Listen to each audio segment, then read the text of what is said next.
This is good, Paolo. Yung traffic flow sa entry points, maayos. And I like the way na naglagay kayo ng mixed-use buckets sa phase 2. That's smart. Mas mabilis sa angat ang value ng property. You're usually more engaged than this. Dahil ba ako ang ka-meeting mo at hindi ang daddy ko? Okay ka lang ba? Sorry.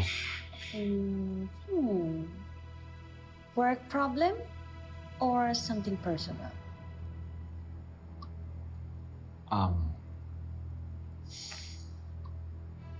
Kami ni Marge. We're going through something. Hindi pala sa project ang may bigat. Sa puso? Well, she's busy with her daughter. I'm drowning with work. Hindi na nga kami nakikita sa gitna eh. Paolo, you can't pour from an empty cup. Sometimes, people need more than responsibility. They need to feel seen. Maybe what you need is a breather. Just like old times, no single nepo babies pa tayo. A little distraction. Someone who gets you.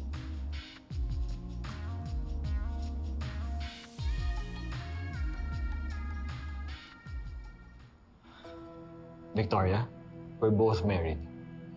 And I'm not looking for any distractions. Can you please just go back to our meeting?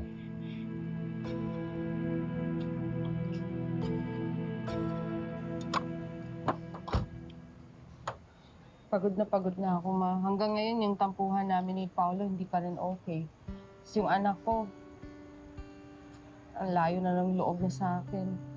Marge, ganun talaga yung buhay pamilya. Hindi lahat ng araw magaan. Kaya lang, ma, mas dumadalas ang mabibigat na araw. Nakatatag ka, Day. Kaya mo yan. Nataguyod mo nga yung nanay mo tsaka si Jobert mag-isa. Diba?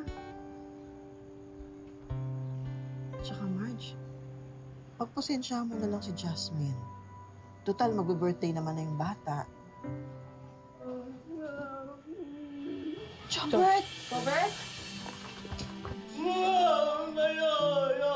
Marge, tinan mo! Tinan mo yung kapatid mo! Ayan ang ginagawa niya. Tanawan mo, Marge, buong araw yan sa balay. Ayaw. Yan na. Lulu. Tama na. Magpahinga ka muna, anak. Tama na. Buong araw na yan. Ayaw.